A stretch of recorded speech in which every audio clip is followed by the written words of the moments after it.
У меня в квартире идет ремонт.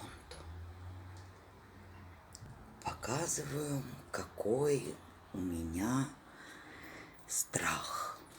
Но это меня не пугает. Почему? Потому что мастера делают все очень качественно, ровно и красиво. Вот смотрите, что было и что становится. Какие стеночки.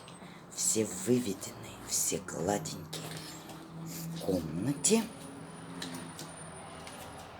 Посмотрите, красота. Все провода спрятаны. Проводка новая. Потолок. Вы нигде никогда не увидите такого ровного. Очень красиво. Лучше, чем натяжной. Все углы. Все по уровню. Все красота. Конечно, еще нужно подкрашивать. Вот видите, убрали батареи. Не видно, да? Какой страх.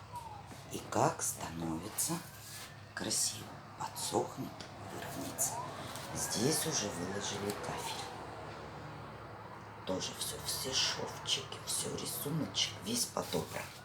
Мне очень нравится, как делают. Да, работы много, долго. Но я думаю, что и здесь у меня будет такой же идеальный потолок. Вот показываю, вся проводка поменяна. Все.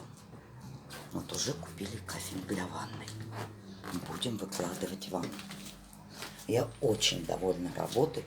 Работы много, работа трудоемкая. Но все это выравнивается и делается профессионально. Спасибо, ребята, вам за труд. Думаю, что к Новому году я буду в идеальной квартире.